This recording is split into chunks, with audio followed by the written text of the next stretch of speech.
Good evening there, everybody. What is happening? Hopefully, y'all are having a wonderful day today.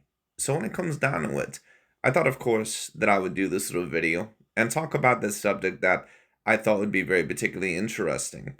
And this is going to be another video kind of talking about this whole Canelo Alvarez and Terrence Bud Crawford situation.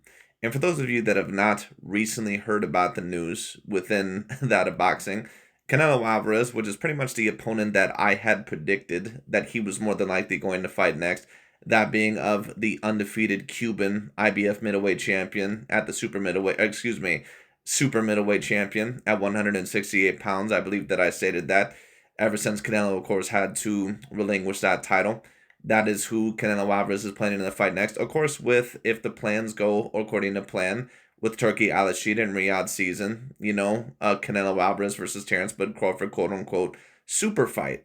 Well, I wanted to review this video once again by AKHi TV because AKHi TV is really going to reveal to you here kind of the narrative and why he wants this fight really to happen so badly. Because once again, as I always stated, this is going to be a win-win situation for Terrence Bud Crawford. And it could somewhat end up being a victory or a win for Canelo Alvarez if he ends up winning this fight. He may be able to put it in somewhat of the way, to where, well, this was Sugar Ray Leonard, versus Marvin Hagler part two, or this was Mayweather and me again in the ring, and, I ended up dominating Crawford. Of course, if he's able to dominate or clearly beat Terrence Bud Crawford, which, of course, there's no guarantee because Crawford, of course, is a tremendous fighter, but I also believe that Canelo Alvarez is a tremendous fighter, and I also believe that, of course, that he's going to be about 20 pounds bigger on fight night, at least if Crawford is smart and wants to go a little bit lower down in weight and wants to retain some of that speed and some of the feet, advantage that he might possibly have over Canelo Alvarez, at least, when you talk about having the quicker feet. But anyways, I wanted to talk about this video, and I'm going to name this video either one or two things. I'm either going to name this video, something about Canelo Alvarez or Crawford, or I'm going to call it Exposing AKHi TV. Now, I've been talking about AKHi TV, Dante's Boxing Nation, Boxing Eagle, and some of these other guys for a very long time. But in terms of a channel that is probably the most biased channel, whether it be racially motivated or emotionally motivated or propagandically motivated or, from a propaganda standpoint, I don't know if there is another boxing channel that I've personally seen that is as racially motivated, that has as many double standards, that has as many narratives that don't make as much sense as an AKHi TV. And I also called him out on his channel the other day. I asked him if he wanted to do a live debate. I did not end up getting a response from him. Keep that in mind. But if AKHi TV, if he ends up looking at this video, I would love to do a live debate with AKHi TV. I would love to do one, just to see overall, just to talk about certain points because just in my personal opinion, AKHi TV, pretty much all his points are coming from, a propaganda and a political type of standpoint. It just is what it is. But a big part of the reason why certain guys like that of a Dante's Boxing Nation and an AKHi TV, the reason why they want this fight to happen so badly is because this possibly can kill two birds with one stone if everything ends up going to their wildest dreams. If Crawford ends up defeating Canelo Alvarez, they can kind of claim that Crawford is up there with any fighter, so they can definitively claim that the black fighter Terrence Bud Crawford was clearly the greatest of his day. And listen, you can debate that Terrence Bud Crawford, that he is the greatest of his day. Even if he does end up losing to Canelo Alvarez, in my view, you can debate that Terrence Bud Crawford could debatably still be the greatest fighter of his generation. When you talk about fighters like Canelo, Crawford, or Usyk, you could debate that those fighters, in my personal view, that they are the greatest of their generation. But the reason why AKHi TV and Dante's Boxing Nation really want this fight to happen is because they want Crawford for sure to be cemented as the greatest and the best fighter of his generation. And if Crawford ends up beating Canelo Alvarez, there's not going to be any argument, at least between Terrence Crawford or Canelo Alvarez, about who the greatest or the best fighter of this generation was anymore. They realize that they can pretty much tear down or ruin Canelo Alvarez's image, or that his image will be completely looked at as different compared to then pretty much what it once was. If Canelo were to lose this fight, there would be no debate anymore. There could not really be any debate anymore about who the greatest fighter is of this generation, especially since Crawford is moving up a couple of weight classes. But if Canelo Alvarez ends up winning this fight, they can just come up with the size and the weight excuse, and things can still pretty much be where they're regularly at right now. That's why AKHi TV and Dante's Boxing Nation, they want this fight to happen so badly. Not because they actually believe that, overall that this is the best for both fighters or that this is the best fight for all boxing fans. They want to possibly see Canelo Alvarez's complete reputation be tarnished. That is the main reason why they want this fight to happen. But anyways, once again, Mr. AKHi TV, if you ever find yourself upon this video, I would love to do a live debate with you, sir, as I've stated multiple times that in my personal view that AKHi TV's probably about 75 to 85% of his points are majorly racially motivated in my personal view. He has certain double standards for certain fighters that he does not place upon other fighters, and it pretty much is mainly racially motivated. And I did end up overall, I believe, posting one comment in AKHi TV's channel when he said, okay, well, what do you personally disagree with me on? And I posted, and I never personally got a response from him. So once again, I'll be waiting overall for the opportunity if AKHi TV wants to give me a live debate. I would love to have him on a live debate if he wants to. He can even do it on his channel or something like that if he wants to. I would love, love, love to do a live debate. But once again, that'll be up to him. And if he's busy enough for, overall, whatever it is, no rush. But, anytime that he possibly wants it, I'm completely down for it. I have no problem with it whatsoever. But anyways, AKHi TV, once again, he's going to be talking about the Crawford and Canelo Alvarez contract situation. Let's get into it. And he's really going to be showing you why he wants this fight to happen so badly. But let's get into it. And I'm going to be bringing up some of the same points that I commented in the comment section about AKHi TV. Because once again, I would love to do a live debate. But once again, let's see what AKHi TV has to say.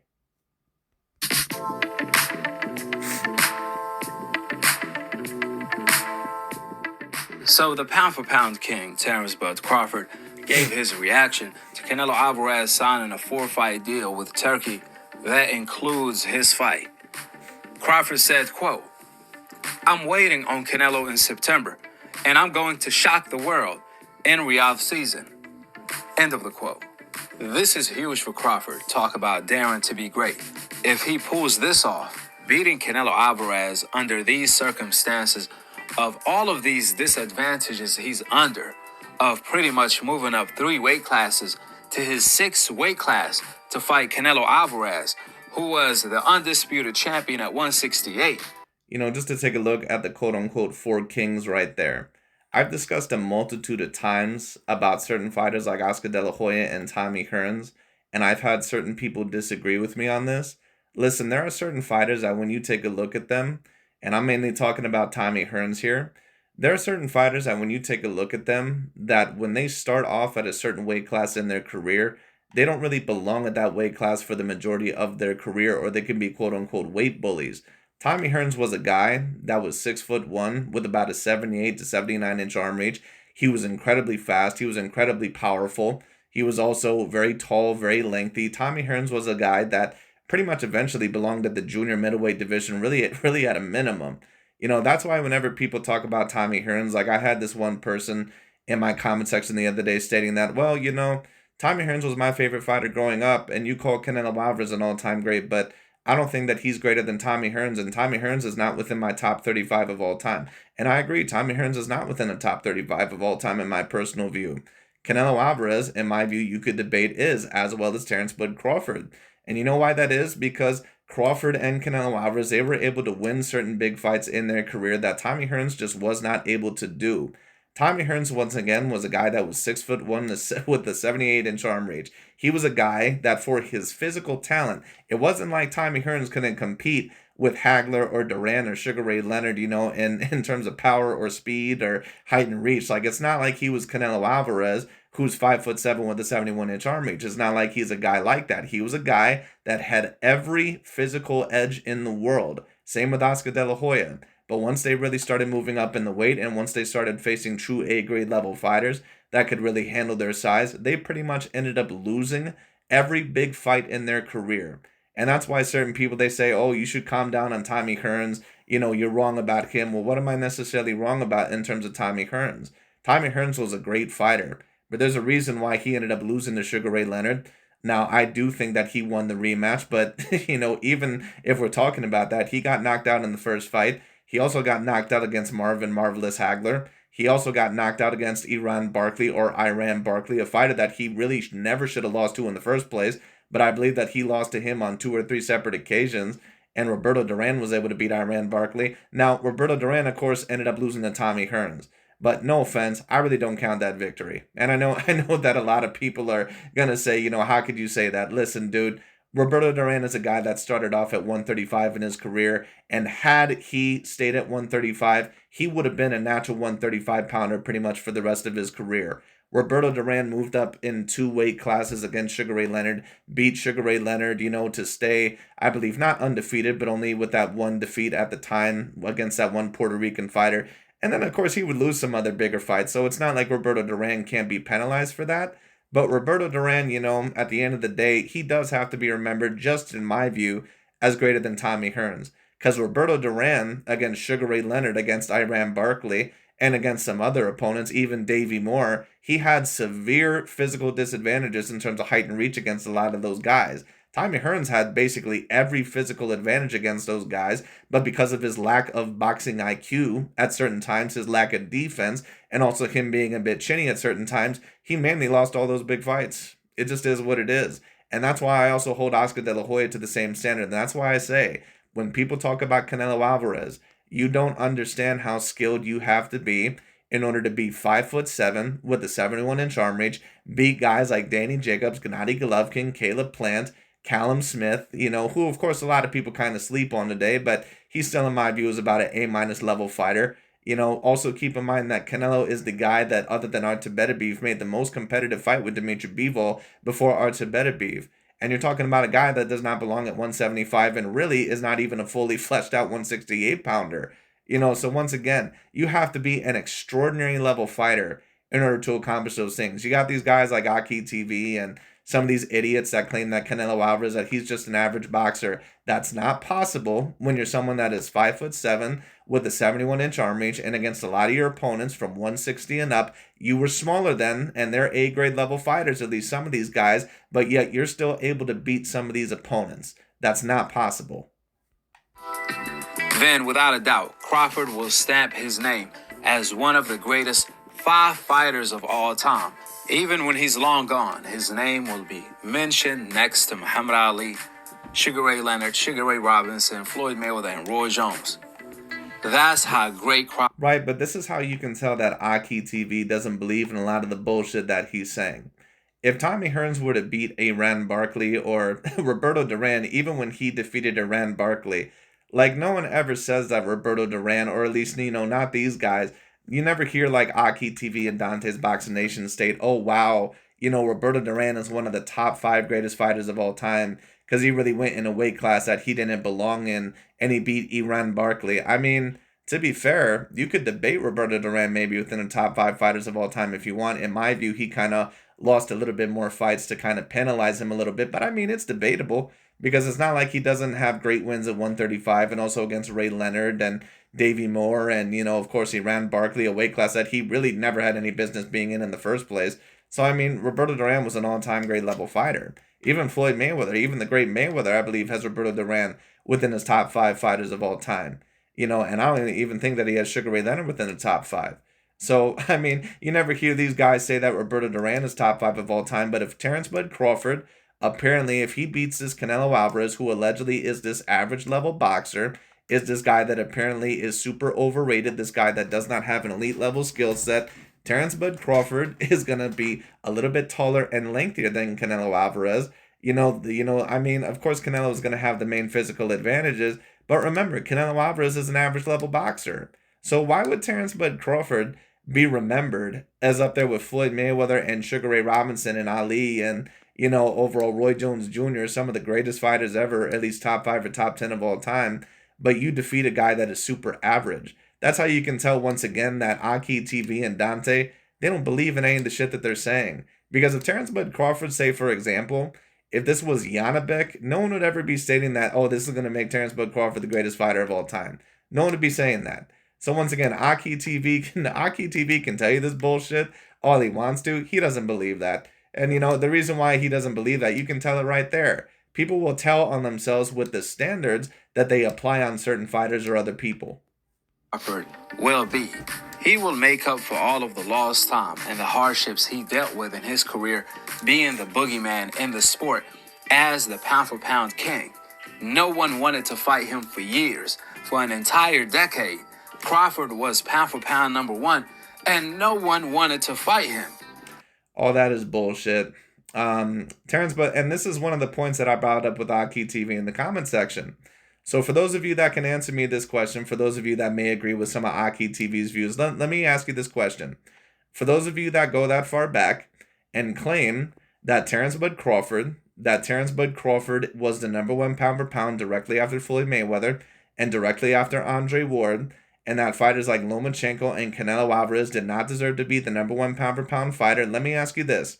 Because when it comes to Alexander Usyk, this is another point that AKHi TV brought up as well. AKHi TV recently stated that Alexander Usyk cannot be remembered as up there with some of the other all-time great level heavyweights because there was no elite black American level fighters in the heavyweight division. Right, so let me ask you this. Why was Terrence Bud Crawford then the true number one pound for pound fighter, but yet he had never fought any elite black American fighters at 135 or 140? Because don't sit here and tell me that Ricky Burns is an elite A-grade level fighter. He's not.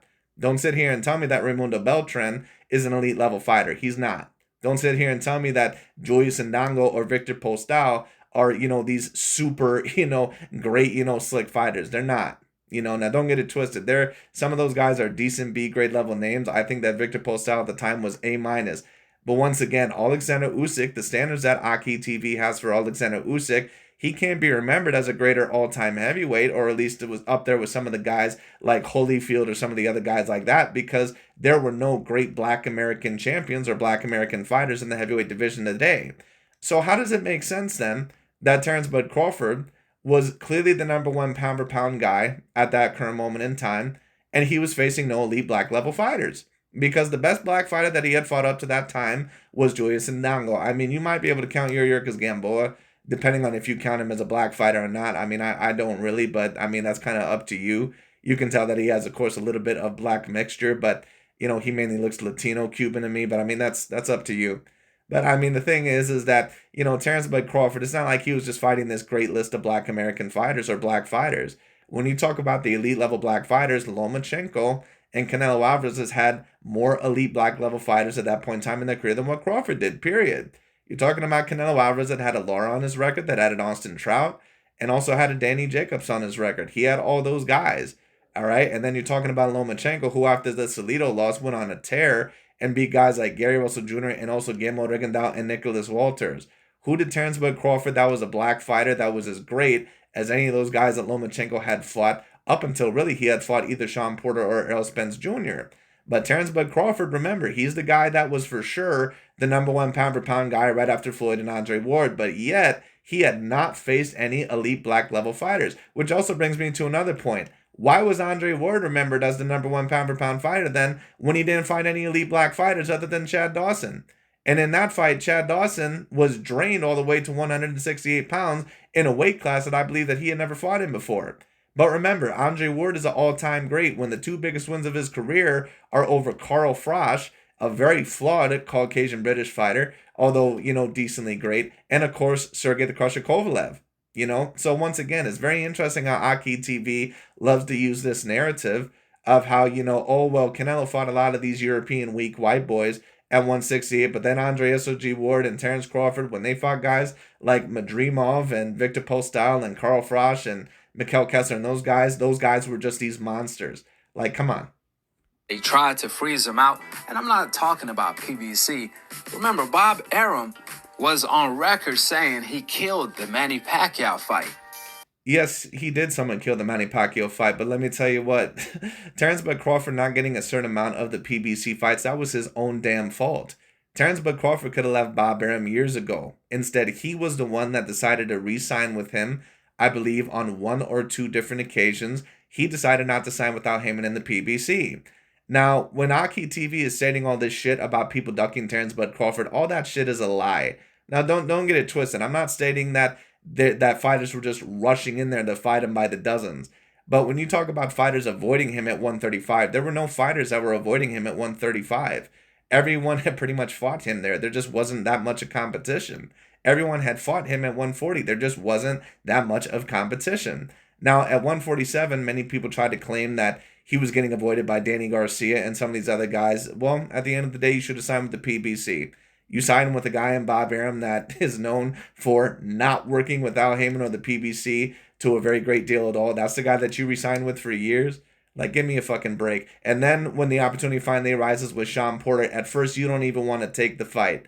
So give me this fucking break about this bullshit of Terrence Bud Crawford getting avoided by everyone. All that shit is a lie. And listen, don't get it twisted. There are certain fighters, black fighters especially out there, that do get avoided, like Demetrius Andrade, for example, even though he made some stupid ass moves in his career as well, like turning down the Jamel Charlo fight. But Demetrius Andrade was somewhat avoided by the Charlo brothers, or at least Jamal Charlo.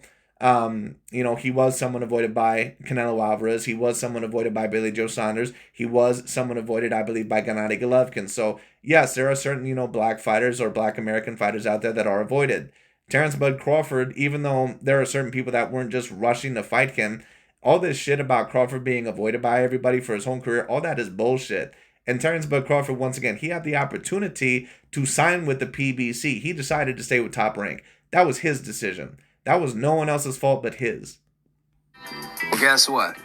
Crawford moves up and beats Canelo. He's going to make up for all of that. He's going to make up for all. Now, AKHi TV, once again, what these guys always try to state is that, Terrence Bud Crawford, that he's clearly the number one pound for pound and, he has a better resume than Canelo, all sort of stuff. Now, you got to ask yourself this question if you have any level of intelligence. Why would AKHi TV, if he states overall that Crawford has the better resume, why would he be pushing for this fight so hard against Canelo Alvarez? The reason why he's pushing so hard for this fight is because all these guys that are talking all this shit, they realize that Terrence Bud Crawford, that he really ain't got shit for a resume. And I'm not stating that his resume is not relatively good, but Terrence Bud Crawford does not have an all-time great resume. You beat Victor Postol, which I think is an A-grade level win, but don't get it twisted. It's not like Victor Postol was like this world beater. Like people, they try to act like he was like some Lomachenko or Usyk or some shit. Postol was a very decent fighter. He also was a very straightforward, up and down, regular meat and potatoes fighter. He was a decent little boxer, but other than Lucas Matisse, he never won any of the big fights in his career. Is what it is. It wasn't like Victor Postol was like a Josh Taylor or something. Like, give me a fucking break. He beat Yuriorkis Gamboa. I give him a lot of credit for that. But to be quite honest with you, Gamboa really never belonged at 135 in the first place. And then when you talk about Sean Porter, that was an A-grade level win in my view. Of course, some people would say that Porter was no longer a champion. I mean, of course that is the case, but I still thought that Porter was at a very decent point in his career. And of course, Errol Spence, certain people say the car accident. I'm not really going to go that far because Errol Spence had a great performance right before he fought Crawford. Of course, he had a 14th month layoff, but still he had a great performance over Ugas, who was a champion at the time. And then of course, he ended up beating Madrimov, but we still don't really know how good Madrimov or Madrimov actually is until he's going to get in the ring with Virgil Ortiz here in a couple of weeks. So we're going to see. But like I said, I give Crawford the credit for those 5A grade level wins. But the thing is that AKHi TV and these guys, they know that Crawford, that he doesn't have the best of resumes. They can try to talk you up all this shit all they want to about, oh, well, he beat a lot of undefeated fighters. Yeah, he beat a lot of undefeated C and B grade level fighters like Edis Kavalauskas and Jose Benavidez and Jeff Horn. None of those guys are A grade level fighters. I don't give a shit what anybody says. None of those fighters were A grade level fighters. Julius Ndango, any of those guys, they were not A grade level fighters. Period. Of the fights he wanted but couldn't get because they was avoiding him. From Manny Pacquiao to Lomachenko to Danny Garcia to Keith Thurman, and the list goes on and on. I don't think that you can really claim that Garcia and Keith Thurman really fully avoided something like that of a Crawford when Crawford wasn't even signed with the same promotion and he actively, once again, kept signing with them. So I'm sorry, I'm just not going along with this bullshit of Crawford was avoided by those guys. At the end of the day, it was Crawford's decision, once again, to re-sign with Top Rank. That was his decision. It's not like he did what Andre did or Andrade did and signed with the same company or something like that to really prove that he wanted to fight. Terrence Bud Crawford was kind of hiding behind his own promotion there for a little bit. And I'm not saying that he was avoiding those fighters necessarily, but it was just a very stupid move. Or he may have not been as serious as what he was really trying to let on. Because why the fuck would you re-sign with a Bob Arum, a guy that notably hates Al Heyman, a guy that doesn't want to work with the PBC whatsoever. And that's where all the big boy welterweights are at. And I know that certain people will say, oh, well, it wouldn't have mattered, right? But listen, we don't know, had Terrence Bud Crawford not signed with the PBC, that maybe had those fights not happen anyway. I get all that. But it's like, for example, it's like if you have a job at this certain location, like if you have a job on B Street, and you have a possibility to have a house or have your apartment on B Street or F Street, and instead you decide to keep choosing F Street, and then you like to bitch, moan, and complain about the distance. Like, bro, you picked it. It is what it is. Anyway. On and on. On the other hand, Canelo Alvarez has been receiving a whole lot of backlash, more than he has ever been before, for avoiding the Mexican monster David Benavidez for over 5 years. Benavidez was his mandatory, and Canelo still hasn't fought him till this day. And it's not. And I do agree that Canelo Alvarez, in my personal view, that he was avoiding David Benavidez. And I know that certain people are going to disagree with that. Listen, Canelo has had a great career. He's an all-time great level fighter in my view, but he was avoiding David Benavidez. And it was obvious that Canelo Alvarez, that whenever he was asked about David Benavidez, that he was getting very annoyed. It just is what it is. Whenever a fighter like John Jones with Tom Aspinall, he's doing the same shit. Whenever you hear a fighter say all this stuff about, overall, like, oh, well, he just annoys me, like he's talking too much shit, and all this sort of stuff. I mean, sometimes it can be the case. But Canelo Alvarez, was saying all this stuff about how Benavidez, he doesn't bring anything else to the table other than 20 extra pounds. Right, but dude, you were asking for $200 million to fight David Benavidez. And listen, I don't have a problem with that. But Canelo, stop the bullshit. Let's stop acting like you see David Benavidez as just this other fighter. At the end of the day, you and I both know that David Benavidez is a guy that can potentially give you hell. He's not as skilled as Canelo Alvarez is, but he's a guy that's relatively skilled and dangerous and athletic. And he's a guy that's 6'1", a guy that's going to be over 200 pounds in the fight. But at this point in time, I really don't mind the fight not happening, because I think that it's really time to see David Benavidez against guys like Artur Beterbiev and Dimitri Bivol to really see overall, how good he really is. But that being stated, if Canelo Alvarez has the titles there, and if you have a guy there that is your mandatory and the fight that everybody wants to see, you're going to have to fight that guy, or you're, going to have to accept the criticism. So Canelo's going to have to deal with that.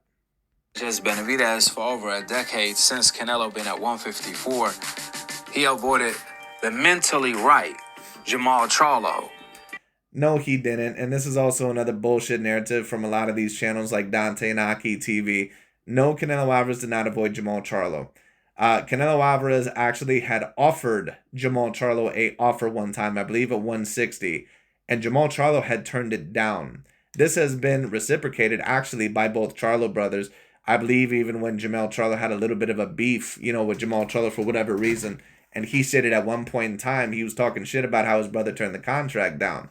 And even Jamal Charlo, I believe, had once upon a time addressed it, that he had turned the contract down. Jamal Charlo turned the contract down, but none of these, LDBC or new media channels talk about it. Jamal Charlo had turned the fight down. Demetrius Andrade for undisputed. So this... And I do agree that Canelo Alvarez somewhat avoided the Demetrius Andrade fight, but to be quite honest with you, I really don't blame Canelo Alvarez that much for that, because Andrade is a guy that, is a little bit risky, but a guy that is just very, very low reward. And there are just certain fighters like that. Like David Morrell is one of those fighters. David Morrell is nowhere near as skilled as what certain people try to give him credit for, in my view, which is why I predicted Benavidez to clearly beat him, which is exactly what happened. But the thing is that David Morrell, for example, like a lot of people criticize David Benavidez, for example, for not fighting David Morrell first when it was offered to him. Well, why would you really want that fight? David Morrell is a guy that doesn't have a whole lot of name recognition. At least he didn't at the time. On top of that, he had no belts whatsoever. He's a guy that's inexperienced, and he's a guy that's very dangerous. Why the hell do you want to fight a guy like that? Now, to be fair, Andrade did have a belt once or twice for Canelo Alvarez to fight, but, I think that Canelo Alvarez took a look at Andrade and basically said that unless you really get in the ring with somebody or make it worth my while, I just don't really see a great reason to fight you, because you have a relatively tricky style. And then on top of that, I just don't know if I'm really going to get enough credit or enough money to really fight you. Now, I've heard rumors about Canelo allegedly turning down a $40 million deal, but I'd have to do research myself on that because AKHi TV and Dante's Boxing Nation, I mean, they pretty much will say anything. This idiot, the other day basically stated that Canelo Alvarez versus Jake Paul was official the other day, and Canelo Alvarez had not even announced his fight. And let me give a shout out to Mr. Boxing Eagle. Someone that, once again, that I don't always agree with, but Boxing Eagle was one of the ones that always stated that, hold your horses because nothing is completely confirmed yet. And I see a certain amount of people, of course, going after Boxing Eagle, but listen, at the end of the day, I do agree with him on that certain sentiment. You do not say that a fight is official until you hear both parties talk about it, or at least the A side. All right, so it is what it is. And we had not heard anything really from Canelo's team that was a major confirmation. We had heard rumors through the grapevine, but we had not heard any confirmations. And listen, Eagle, in my view, he's not someone that is always, completely unbiased. Of course, we all know that he's in a relationship with Javante Tank Davis, but at the end of the day, I do think that Boxing Eagle brings a lot of great analyzations to the table. He's a great commentator. He's a guy that brings a lot of good analyzations. You have to take somewhat of what he says with a grain of salt, but I do agree with him on this particular situation. Anyway, is nothing new. Now, the best thing Canelo could have had done if he's not going to fight Benavidez was obviously fight Bivol rematch or Beterbiev for undisputed. But Canelo Alvarez, and I've already stated this a multitude of times, Canelo Alvarez does not belong in that weight class. Like I stated, if Terrence Bud Crawford, before fighting Canelo Alvarez, if he had to fight someone like a Caleb Plant or a Janabek, AKHi TV and Dante's Boxing Nation would be bitching and moaning if that fight were to ever be set up because they realized that Crawford would probably never beat those guys. And I had someone even in my comment section the other day where someone brought up the point, and I've always thought about this as well, where they said, I think that Janabek may even potentially beat Crawford. And I said, I agree, because Janabek is a highly skilled fighter, and he's a guy that's a natural middleweight. I agree. And, someone commented in my comment section, one of the guys that claimed that Canelo was afraid of Crawford, and he said, right, but, Crawford, in order for him to even possibly lose, he has to be outweighed, right? But that's the reason why Canelo was so reluctant to take this fight in the first place. AKHi TV and these guys, they talk all this shit, but once again, they realize what this possibly means for both Canelo and Crawford. If Canelo ends up beating Crawford, they're just not going to give him any credit anyway, and they're just going to say that he was way too big and that he should have won the fight, and then they're just going to continue, to trying to throw, stones at Canelo Alvarez. But if Crawford ends up winning this fight, then it's going to give them the wide open opportunity to not only put Terrence Bud Crawford on an all-time great level in terms of the top 5 or top 10 of all time, which he would deservingly be there if that were to happen, in my personal view. But then on top of that, it would also give them the complete opportunity to completely tarnish Canelo Alvarez's legacy. So that's what they're hoping and praying for. So this is not only a win-win situation for Terrence Bud Crawford, it's also a win-win situation for these channels like AKHi TV and Dante's Boxing Nation, because it's going to give them all the opportunity in the world to push their propaganda to try and completely tarnish Canelo Alvarez's, image and legacy, while at the same time, giving Crawford all the credit in the world. He can't lose in this situation.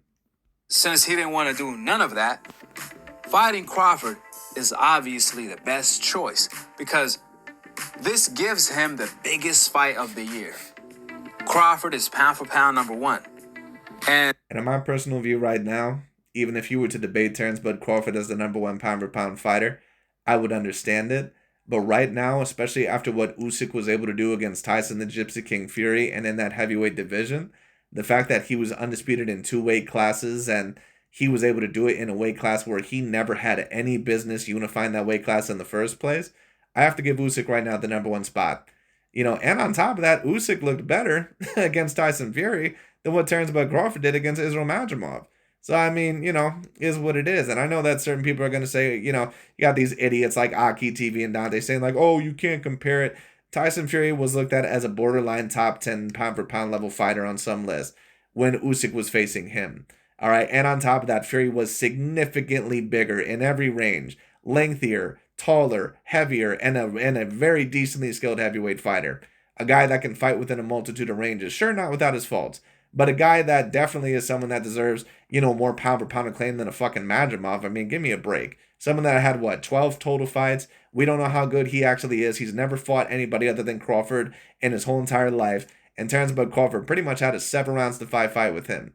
So even though Crawford is great, and I give him credit over Madrimov, I give him that A grade level win. Listen, right now at the moment, Usyk would have to have that number one pound for pound spot. We all know if Crawford was in his division, if you think Canelo asking for $200 million to fight Benavidez was a lot, was overpricing himself, then if Crawford was at 168, the same division as Canelo, Canelo would have had requested $1 billion to fight Crawford. Translation, he would have had never fought him.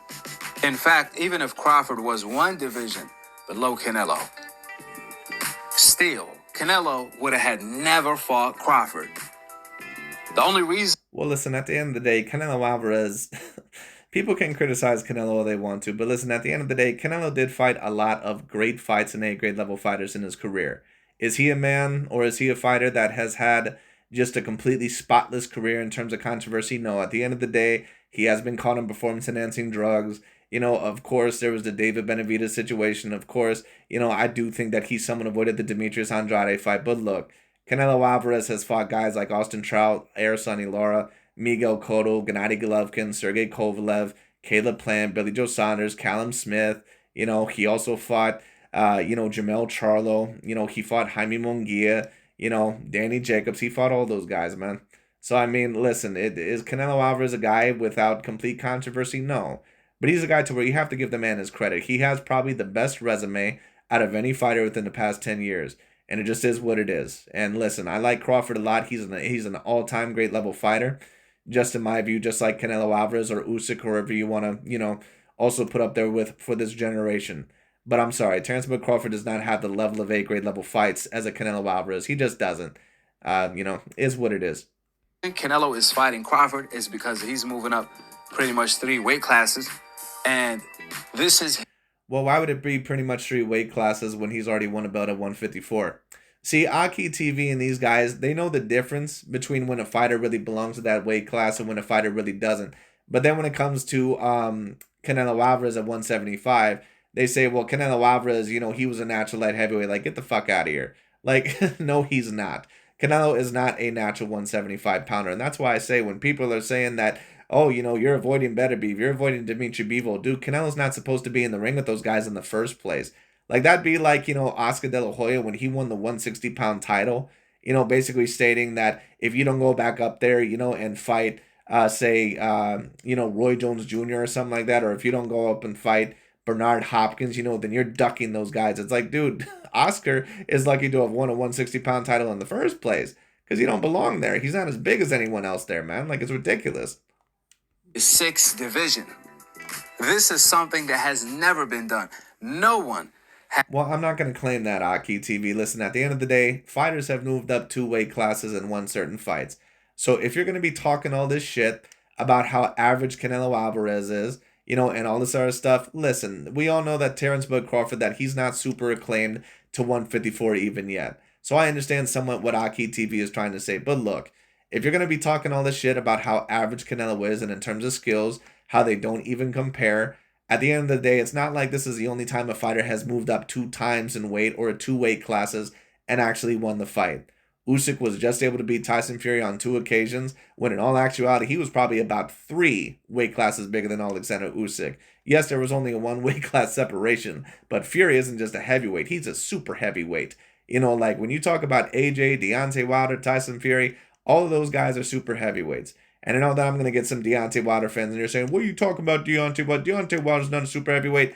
Well, Deontay is not a super heavyweight in terms of weight, but combined with his height and reach and power, yes, he's a super heavyweight. He's a guy that if he were to fight in the 90s or in the early 2000s, he would have been up there with the Klitschko's in terms of a super heavyweight. It is what it is. Anyways, but, once again, Shane Mosley was able to do it against De La Hoya in the first fight. Roberto Duran did it against Sugar Ray Leonard. Sugar Ray Leonard did it against Marvin Hagler. So once again, if those fighters are able to do it, and if Crawford is not able to do it against Canelo Alvarez, then you cannot put him on that level, since you're saying all this shit about how Canelo Alvarez is this average level fighter. Because these guys always want to allege that Oscar De La Hoya, was way better than Canelo and all this sort of stuff, and that Canelo Alvarez, that he's this average boxer. Right, so then if Canelo is this average boxer, this guy that is super duper overrated, then you can't put Terence Crawford within the top 10 of all time if he loses this fight. Period. Especially if he gets dominated. put himself under these type of disadvantages the way Crawford just did. And because of that, ladies and gentlemen, the fight is 50-50. The odds are 50-50. If Crawford and Canelo were actually in the same weight class, the odds would have been 100% Crawford and negative 0% Canelo. That's what makes this. I don't think you can have a negative 0%. I don't think AKHi TV. I don't think he realizes math. 0 isn't a number that you can have a negative. It's like, I mean, not to digress, but Jesus fucking Christ, this dude, man. Oh boy, he's got some hollow space up there. Intriguing is, can Crawford break his limit? This is some Goku shit.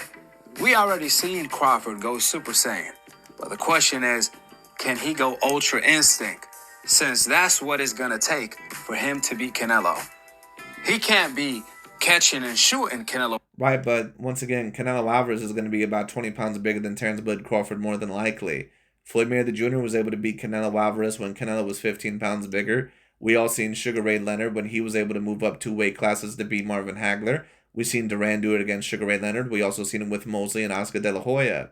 So if Terrence Bud Crawford is really that great and Canelo is just this average level boxer and this guy that is super overrated once again, you should have Terrence Bud Crawford as the favorite in this fight, AKHi TV, if it's allegedly that easy. You know, and if it's a 50-50 level fight, then great. If Crawford is that much more skilled than Canelo Alvarez, then that means that you should have him as a slight favorite. That's how you can tell, once again, that AKHi TV, that he don't truly believe in that shit. Because if he believed that Canelo was just this average fighter, like a John Ryder or something like that, at least average compared to someone like a Canelo, you know, they would probably have Crawford the favorite in this fight, or overall they would at least be stating that Crawford has a much better chance. You know, but once again, you know, these guys are talking all this shit. You can tell that they don't truly believe in a lot of the shit that they're talking. They're just hoping that Canelo Alvarez, that he loses this fight. They're down on their hands and knees hoping that he loses this. Punches.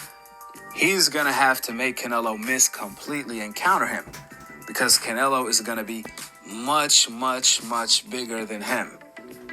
Well, Canelo Alvarez is going to be 20 pounds bigger. And that's why I say this is somewhat comparable to Sugar Ray Leonard versus Marvin Hagler. Because Sugar Ray was clearly smaller in terms of the girth against Marvin Hagler, but he was a little bit taller and actually a little bit lengthier, I believe, than Marvin Hagler, which is the same advantage that Terrence Bud Crawford's going to have. And if he's way greater than Canelo Alvarez, or someone that's way more skilled, and someone that's also a bit taller and a bit lengthier by about 3 inches, you know, or lengthier by about 3 inches in terms of arm reach, then shouldn't that mean that Terrence Bud Crawford, that he should be the favorite to win this fight, since you believe that it's 50-50, and Canelo was just this average level boxer that doesn't have anywhere near the skills of a Crawford? Really going to be like Jaron on fight night. That being said, the Crawford fight doesn't just give Canelo his biggest payday, it also gives Canelo Alvarez the biggest moment of the year. This is the fight of pretty much the generation for Canelo Alvarez. He hasn't had a fight this huge, this big, since he fought Floyd Mayweather, which by... That's not true. Canelo Alvarez had the fight against Gennady Triple G Golovkin. And that pretty much was the fight that Canelo Alvarez, you know, had to pretty much either, you know, prove it or lose it, you know, or he pretty much, that was a make or break situation. You know, and Canelo, of course, in the first fight, I did think that Golovkin, you know, probably won that fight 7-5, but it was very close. The second fight also was very close, but I thought that Canelo edged it in the rematch. He adjusted, he made better adjustments and proved that he was the more skilled fighter than Gennady Golovkin, and Golovkin is an extraordinarily level skilled fighter. But, you know, Canelo Alvarez, he proved that he was even more multidimensional and greater than Gennady Golovkin.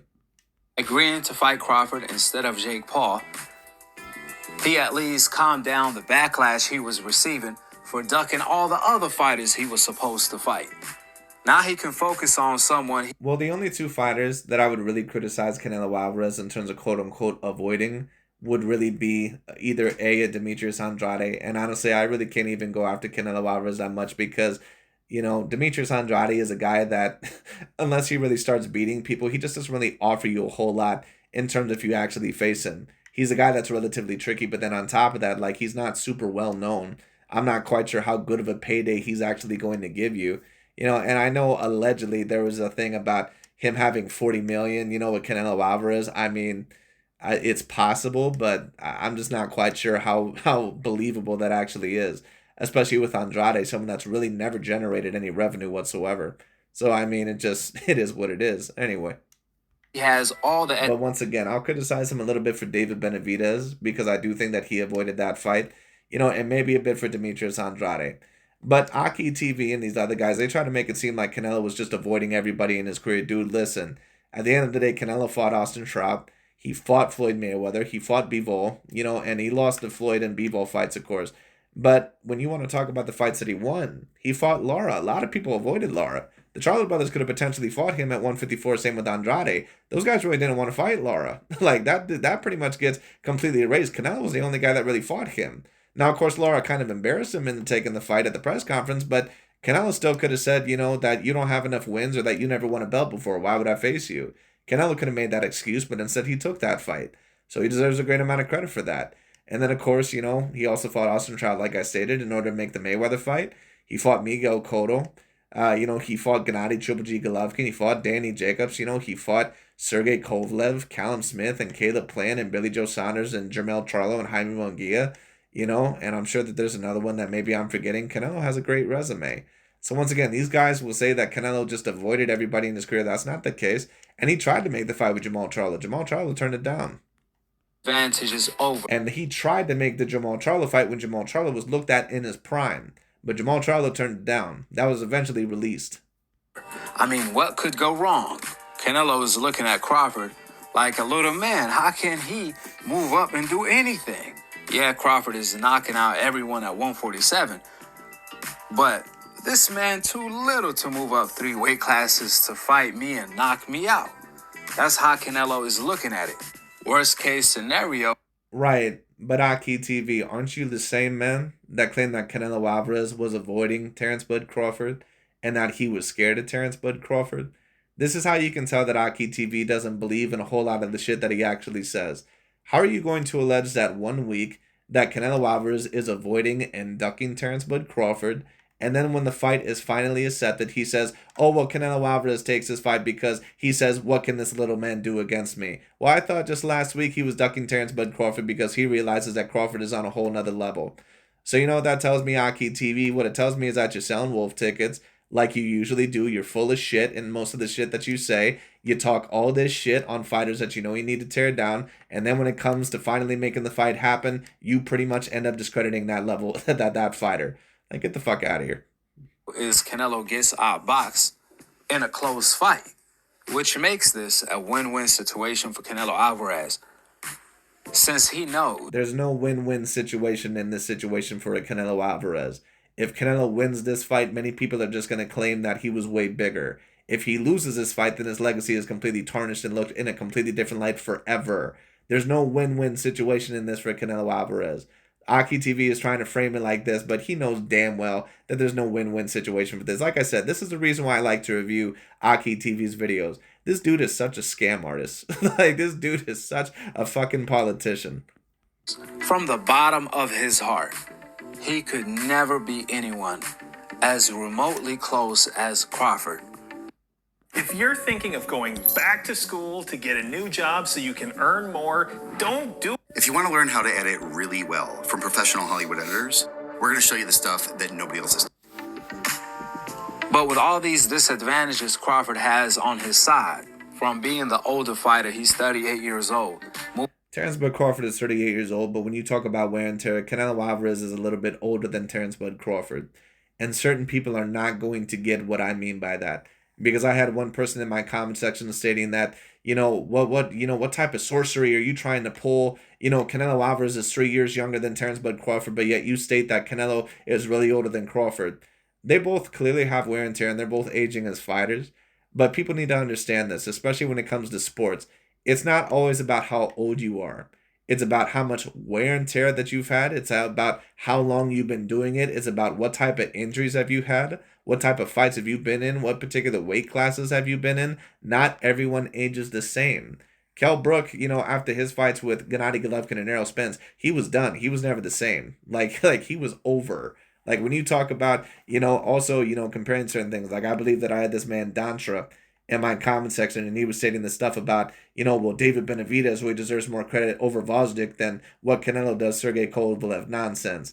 Because when Alexander Vosdik came back, against that of a David Benavidez, keep in mind that his soul was completely taken against Artur Beterbiev.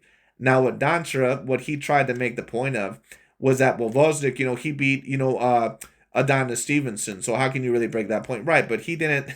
It's not like he beat Adonis Stevenson when Adonis Stevenson was champion and then immediately afterwards fought David Benavidez. Like, this man has no idea what the fuck he's talking about. Alexander Vosdick beat Adonis Stevenson, and then afterwards he got in the ring with Artur Beterbiev, got stopped within that fight, was retired for 3 whole years, just recently came back, fought 3 bums that pretty much no one had ever heard of, and then got completely outperformed by David Benavidez. When Sergey Kovalev and Canelo Alvarez had fought, Sergey Kovalev was a legit champion. And keep in mind that when Sergey Kovalev came back and became another champion, that he had fought Eleider Alvarez in 2 events. Of course, he got knocked out in the first fight, but then in the rematch, he completely outboxed him, got his revenge, dominated in very dominant fashion, completely outboxed him, and then he also faced the undefeated Anthony Yard, who, by the way, keep in mind that AKHi TV and Dante's Boxing Nation were giving a great amount of credit for having this slick and very athletic style. Sergey the Crusher Kovalev was the first one to not only beat Anthony Yard, but then stop Anthony Yard. And then Canelo Alvarez fought Sergey the Crusher Kovalev coming off of those 2 performances. So comparing the David Benavidez and Vosdick situation and Kovalev and Canelo Alvarez, they're literally not even on the same planet. Like, that would be comparing overall Errol Spence and Kell Brook versus versus Kell Brook and Terrence Bud Crawford. They were in 2 completely different situations in their career. 2 completely different situations. Went up to his 6th weight class, doing it pretty much 3 Or at 2 different complete points, I should say. weight classes one time. I mean, if we being real, if Floyd Mayweather fought Canelo under these circumstances, Canelo would have had the better chance at winning rounds against Floyd as well. Now you see that AKHi TV, he's trying to create a little bit of a trampoline just in case if Terrence Bud Crawford ends up falling from a fall height. He's trying to cushion the blow just in case Terrence Bud Crawford ends up getting his ass whooped within this fight. So basically, once again, AKHi TV is creating a certain amount of excuses overall just in case Terrence Bud Crawford ends up losing. And listen, they're valid excuses. But if you're going to be one of these guys that says all this shit about how Canelo was so average and that this is a 50-50 level fight and blah, blah, blah, and Crawford is just way more skilled than Canelo, don't make all these bullshit excuses. Stand by what you state. But once again, that's how you can tell that AKHi TV, he don't believe in any of the shit that he's saying because he changes his words and overall his stance constantly depending on what he thinks may happen. Possibly beat him. But we're going to see for sure once he fights Crawford. You see, we all know Crawford and Canelo could never be in the same sentence when it comes to greatness. Well, actually, yes, they are in the same sentence in terms of greatness. And it's no offense against Terrence Bud Crawford, but when you talk about it in terms of the same sentence, really, when you want to talk about someone not being in the same sentence, in terms of resume, Crawford's not in the same sentence in terms of a Canelo. Nowhere near. Just is what it is. And I understand that people, they're going to say, oh, what are you talking about? Listen, Jaime Munguia, let me just state this. Jaime Munguia is better than 90% of the fighters that Terrence Bud Crawford has fought in his career. And I know a lot of people are not going to like that. It is what it is. All right, let me ask you something. If Jaime Munguia is in the same weight class as guys like Aegis Kavalaskas, and listen, I understand that Jaime Munguia recently just lost to that one Frenchman or whatever the hell his name was. But keep in mind that Jaime Munguia has also gotten wins against John Ryder and guys also like that. I believe of a Sergey Dervyachenko. And also other wins over certain guys as well. Saddam Ali, even though he was way bigger than Saddam Ali. But I mean, other guys like that. And he also at one point in time was a legitimate champion. Let me ask you this. If you have the best version of a Jaime Munguia, does he lose to certain guys like a Julius Ndongo or certain guys overall like a Aegis Kavalaskas or certain guys overall like Hank Lundy, Joseph Benavidez, all these other guys? Or even if you don't want to use Jaime Munguia, like use Billy Joe Saunders, for example, who in my view is an A- level win. If Billy Joe Saunders and those guys are the same size, does Billy Joe Saunders lose to those guys? No. I don't know if Crawford was in Canelo's shoes, he would have had been fought Jamal Charlo before he was mentally ill. He tried. Jamal Charlo ducked the fight. Anyways, continuing on. Andrade for undisputed, Benavidez, Morrell, and he would have moved up to fight Bivol and Beterbiev. What Crawford is doing right now is equivalence of Canelo moving up from 168 all the way to heavyweight to fight Usyk. No, actually, it's not similar whatsoever. And the reason why it's not similar whatsoever is because when you talk about Canelo Alvarez, if he were to move up to heavyweight to fight Alexander Usyk, You're talking about someone that not only is the best heavyweight in the world, but you're talking about Canelo Alvarez. You're talking about a guy that is 5'7" with a 70-inch arm reach or a 71-inch arm reach. Alexander Usyk would be literally like 7 to 8 inches taller than Canelo Alvarez, and a guy that would have a 7-inch reach advantage over Canelo Alvarez, and then on top of that be 40 pounds bigger. There would be no way in any particular fucking world that would be a similar comparison. Once again, what this comparison is similar to is to like a Sugar Ray Leonard versus Marvin Hagler. But now you see that AKHi TV is trying to stretch it a little bit, because he doesn't truly believe that Crawford's going to win this fight. He's just talking shit and hoping that Crawford's going to win this fight, because once again, his main goal is to keep fighters like Canelo or Usyk down to the point to where they're not remembered as all-time grade level fighters. Anyways. That's what Crawford is attempting to do, which is making this fight a 50-50 fight. Now, what would be more of the comparison if we were going to compare, overall, say, Canelo Alvarez fighting someone like Alexander Usyk, because Usyk would be about 40 pounds bigger, like I said, than a Canelo Alvarez. What it would be comparable to would be like a Crawford fighting a David Benavidez at 168. That's what that would really be comparable to if you really want to talk all that shit, because Crawford would be at around 160, David Benavidez, he'd be way taller and also way bigger than Crawford and bigger by 40 pounds. So if Crawford is a guy, once again, a big part of the reason why people are also seeing a certain appeal to this fight is because they realize that Canelo's not a natural 168-pounder. He's 5'7" with a 71-inch arm reach at most. He's not a guy that is super big. If someone were to say, if Canelo were to say, hey, Terrence, you can fight me, but first you got to fight William Skull, or first you got to fight Caleb Plant. No one would accept that, because they'd realize that Terrence Bud Crawford, that he wouldn't win those fights because he's just way too small for those weight classes. But they're talking all this shit once again because they realize that, Canelo Alvarez, that he's not really a natural 168-pounder. He's just not. And Nui moves up to fight Gervonta at 135. No one is going to say that's a 50-50 fight. If Gervonta... Right, but Gervonta Tank Davis is probably going to be about 30 pounds heavier than Naoya Inoue. Inoue is a guy that rehydrates to maybe about 130 pounds at most. He's not a huge guy. Gervonta Tank Davis is a guy that rehydrates at around 160 to 165 at certain times. I mean, Inoue, I think most recently, maybe he's hydrating around 135 just because he's getting more used to the heavier weight classes that he's in. But Inoue is not a big guy. Like, honestly, he's really more of a natural, 118-pounder really at most. So the fact that he's been able to do what he's been able to do at 122, and if he's able to do the same thing at 126, that might put Inoue as the number one pound-for-pound fighter. But we'll see. Moves up to 147 to fight Crawford. No one is going to say that's a 50-50 fight. But Crawford... Right, but if you talk about Davis or Lomachenko moving up to fight Terrence Bud Crawford, and these guys also stated that Lomachenko avoided Crawford. Dude, how can you avoid... Keep in mind that this is the same idiot that stated overall that Jaron Butzenis, that he's not avoiding Virgil Ortiz because they're not in the same weight class. Well, once again, but you're the same fucking dude that said Lomachenko was avoiding Manny Pacquiao at 147. Hadn't ever fought even at 140 before, and apparently he was also ducking Terrence Bud Crawford at a catchweight fight. Why? So if he wins against Crawford in a catchweight fight, he don't get any credit anyway, but he could possibly get his ass whooped against a guy that's, literally has like a 9-inch reach advantage over him. Like, are you kidding me? Like, come on. Up all the way to 168 to fight Canelo. This is still a 50-50 fight because of how great Crawford is. Right, but Canelo Alvarez is not really a natural 168-pounder.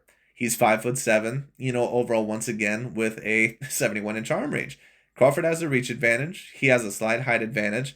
Apparently, he's way more skilled than Canelo. At least this is what I keep hearing from AKHi TV and all these other guys. Canelo apparently is this average level boxer, a guy that's super one-dimensional. All right, then. Well, then have Terrence Bud Crawford the favorite in the fight. Have him the favorite in the fight. Since Crawford is that much greater than Canelo Alvarez. Have him favored in the fight. Especially since you stated that Canelo was ducking Terrence Bud Crawford and that he was afraid of him. Once again, you can tell that AKHi, he don't believe in half the shit that he says. At least I hear people complaining about Turkey not delivering the Benavidez fight against Canelo or the winner of Bivol versus Beterbiev. Well, listen, you guys must not know Canelo. You guys better be happy he's not fighting Jake Paul, and instead he at least gave us the Crawford fight. You got to take what you can get from Canelo Alvarez. The bar is set so low when it comes to Canelo, even a midget can reach it. Thanks to how biased old media is. On the other hand, when it comes to Crawford, old media is so racially biased to the point they have been moving the goalposts every single time for a decade. All the real boxing fans know, all the real ones know, Crawford has been the pound-for-pound king ever since Floyd Mayweather and Andre Ward retired. I'll ask this question once again to you, Mr. AKHi TV. You're the same person that claimed that Alexander Usyk cannot be remembered as an all-time grade level heavyweight, you know, because, or on the Ali level or some of these other guys, because there are no elite black level American fighters in the heavyweight division today. So how is it possible that Terrence Bud Crawford, that by the time then when both Mayweather and Andre Ward had retired, he was not even at 147 yet, and the best fighters that he had ever fought were Victor Postol and Yuriorkis Gamboa. He never fought any elite black level fighters in his career from America. Now, certain people may say, well, he fought Gamboa, he fought Joey Sindongo, right? But that's not the standard. Because Alexander Usyk fought guys like Anthony Joshua. He fought Danny Dubois, who, overall were very decent contenders or would, go on to do great things afterwards, like Danny Dubois did after he fought Alexander Usyk. So obviously, you're not even just going off of black fighters. You're going off of black American fighters. So how is it possible that Terrence Bud Crawford really deserved the reign or deserved the throne, but he never fought any elite black American fighters? Because that was the standard for Alexander Usyk, but yet you don't have that same standard for Terrence Bud Crawford. Please answer me that question, Mr. AKHi TV. Mayweather passed the torch to Crawford when he came on the scene in 2013. In 2014, he exploded.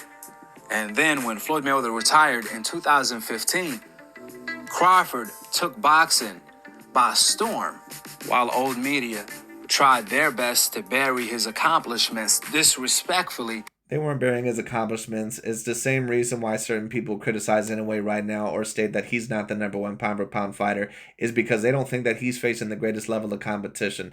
Isn't it so funny? Once again, I always state this. These are the same guys that claim that Crawford was truly the #1 pound-for-pound, but they won't say the same thing for Inoue. They always used to say for so long that Terrence Bud Crawford, that he's the most dominant and the most skilled fighter on the planet and all sort of stuff. Look at all these guys that he's knocking out. Why not say the same thing for Inoue? Inoue's probably fought more champions or former champions than Terrence Bud Crawford. Since we just want to go off of belts or some of these weak-ass, overall fighters that he was fighting at 135 and at 140. If we just want to go off of that. So how come Inoue's not the #1 pound-for-pound fighter right now? Isn't that very particularly interesting? Inoue's resume is very weak, but Crawford had this strong-ass resume. Who the fuck was he fighting at 135 and 140, dude? Like, knock it off. Other than Gamboa and Victor Postol, all those other guys were bums. They were bums. Putting fighters that don't belong over him. The reason why Lomachenko would eventually surpass, other guys as the #1 pound-for-pound is because he was actually fighting guys worth a note. Like, he was fighting guys like Gary Russell. He was fighting guys like Guillermo Rigondeaux. He was fighting guys like Nicholas Walters, Jorge Linares. Those were guys, at least at certain times, that actually had pound-for-pound acclaim. Other than Gamboa, there wasn't really anyone else that Crawford had fought that had pound-for-pound acclaim. And to be honest with you, I don't even know how high in a pound-for-pound list Gamboa would have ever been. Because he probably was never on the top 10 pound-for-pound list. He was only ever a legit one-weight division champion. And he never really defeated anybody other than Orlando Salido. So I mean, it just is what it is. Remember when they said Roman Gonzalez was pound-for-pound #1 over Crawford? Remember when they said Golovkin was pound-for-pound #1 over Crawford? Well, but did anyone really say that Golovkin was officially the #1 pound-for-pound fighter? I mean, certain people stated that he was, but, the thing is that I don't think that anyone really ever officially stated that he was. Now, people stated about Lomachenko and Canelo, but those guys actually deserved their spots at least for a certain time. It's no offense against Crawford, but he never really officially became the #1 pound-for-pound fighter, at least in my view, until he beat Errol Spence. And it's no offense, but in my view, he really didn't even hold on to the reins long enough because Alexander Usyk, in my view, pretty much took that once he beat Tyson Fury. But anyway. They lost, and they put Lomachenko over Crawford with only 8 fights and 1 loss. Then when Lomachenko lost, they put Canelo. And then when Canelo lost to Bivol, they put Inoue and Usyk. Ironically, Inoue, Usyk, Better BF, Bivol, and all the pound-for-pound fighters came out and said, Crawford is pound-for-pound #1. He's the king of boxing. You know what Terrence Bud Crawford also said recently? He stated that Alexander Usyk could be the #1 pound-for-pound fighter right there along with him. But you notice that AKHi Racist Ass TV and Dante's Boxing Nation, that they're not going to say anything about that. Also, remember when Canelo Alvarez was looked at as the #1 pound for pound before he lost to Bivol, and he still could have been looked at as #1 pound for pound after that fight because he really didn't belong there at 175. Keep in mind that Devin Haney stated that Canelo was #1 pound for pound. Keep in mind that Gervonta Tank Davis was saying that he was #1 pound for pound. Keep in mind that the Charlo brothers were both stating that Canelo's #1 pound for pound, and a multitude of other fighters as well. And all those fighters were black fighters. But what did AKHi TV and Dante's Boxing Nation say? Oh, you guys are sellouts. You guys are coons. You're just trying to appease the race fans. Because putting that narrative out there was better than having black American fighters admitting that Canelo was the #1 pound for pound, because it made it look very bad, and they knew that their narrative was not going to live on that well if, overall they couldn't find a way to really counter that. So these guys, man, once again, you have to be so careful with these guys because these guys are snakes. Better than me, pretty much. And old media is so racially biased to the point they still pushing their old media narrative. Right, but what's really the narrative that's super harmful? That Alexander Usyk is the #1 pound for pound fighter because he unified a very talented heavyweight division with Tyson Fury and AJ Anthony Joshua and Danny Dubois. Like, give me a fucking break. For those of you that go that far back, you'll remember when Deontay Wilder, when they were saying that Deontay Wilder was the best heavyweight in the world, and he was literally defeating bum after bum after bum after bum after bum, other than Luis Ortiz. They were, for those of you that don't go that far back, these guys were perfectly fine with Deontay Wilder and Tyson Fury. They were perfectly okay with Tyson Fury. They actually loved Tyson Fury until he actually became a threat. Because Deontay Wilder was the main enemy of Anthony Joshua. See, they didn't ever expect Tyson Fury to be a major threat to Deontay Wilder. Then when he actually was a threat to Deontay Wilder, after the second match, especially after that ass whoop, and then they said, oh, well, Fury's just cheater, all are bullshit. So this narrative of, oh, you have to have great black American fighters in the heavyweight division, it was never a prominent point when their favorite pro-blackity black fighter and Deontay Wilder was dominating. But then all of a sudden it comes to AJ and Tyson Fury and Usyk, and all of a sudden, oh, well, they're cheaters, or, overall, blah, blah, blah, all sort of stuff, or there's no great black American fighters. So they always find a way to discredit certain non-black fighters from being all-time greats. That is their main objective. Is the deception from the truth that another fighter from the coincidentalist became the pound-for-pound king. No difference than Muhammad Ali, Sugar Ray Leonard, Sugar Ray Robinson, Floyd Mayweather, Roy Jones, and then Crawford.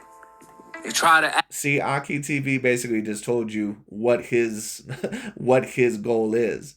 He's basically what Dante and AKHi TV see, the same way that old media, or the same way that certain people don't want to have Mayweather or Crawford or Sugar Ray Leonard, like certain all-time great black level fighters, to be remembered as all-time great. That's the same thing that AKHi TV and Dante's Boxing Nation do with non-black fighters that are great, like Canelo Alvarez or Usyk or Inoue, or and Inoue has a little bit more to do in terms of resume to be remembered as all-time great for sure, in my view. But I mean, he's getting there. But also Usyk, Canelo, certain guys like that, they always have to move the goalpost for those guys, just like what old media does for black fighters like Mayweather and Crawford. Act like Crawford is not him. Well, guess what? Crawford beating Canelo would put a microscope on Crawford's career. It definitely would, and you know that, AKHi TV, and that's why you're putting all this bullshit out. That's why you want this fight to happen so bad. You can say all this bullshit about this is a win-win situation for Canelo. No, it's not. The only way that this was even possibly going to be a win is if Terrence Bud Crawford won a 154-pound belt in the first place, and on top of that, he was going to get a major payday. Because if Canelo beats Crawford, I'm not going to say he's not going to get any credit, but he's not going to get anywhere near the credit as if the roles were reversed. So once again, it just is what it is. But once again, AKHi TV wants this fight to happen so bad because he wants Canelo Alvarez's complete legacy just to be completely tarnished. Always been the pound-for-pound king ever since Floyd Mayweather retired.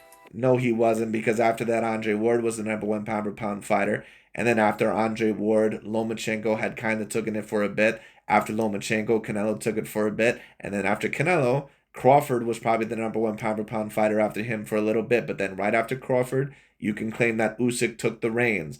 This has been a generation where it's pretty much flip-flopped. There hasn't been really a for sure #1 pound-for-pound fighter that's just held it for 7 to 10 years in a row. like what a Mayweather or like, maybe say like that of a Roy Jones Jr. did. It's not, it hasn't been like that. It's been pretty much flip-flop throughout a multitude of fighters. Now, are there certain fighters that, in my view, that did not stand the test of time as well, like a Lomachenko, as good of a Crawford as or as a Canelo or Usyk? Sure. Is there maybe a fighter like in Roman Gonzalez that I don't believe really belong there? Sure. But when you talk about Lomachenko and Canelo, no, those are guys that truly belonged at the number one pound for pound spot at a certain moment in time. Same with Alexander Usyk. You could debate him as the number one pound for pound fighter right now. And even Turkey Al-Shi right now, I believe, placed Usyk at his number one pound for pound fighter. Because you look at the New Ring magazine, Usyk is number one. All right? So, is what it is. Anyway. Hate it or love it. The opinions out of the door and the facts laid out on the table. Go ahead and drive your... I think you mean the stupidity laid out on the table. But anyways, that pretty much is about it for this video. I just wanted to review that. But once again, this is pretty much my video once again, calling AKHi TV out if he wants to do a live debate. I would love to do a live debate. I've had some of my commentators ask me if I've ever asked AKHi TV for a live debate. I've not really asked him for a live debate before. But I would love, love, love to do a live debate if he's up for it. If not, then it is what it is. But I mean, I'd like to do it once again because I honestly, AKHi TV's points, a lot of them are just pretty much based in complete racial motivations, political standpoints, and, pretty much a whole bunch of bullshit. But anyways, that's pretty much about it for today. Thank you all so much for watching, and we'll see where this goes. But thank you all so much for watching, and I'll talk to you all later.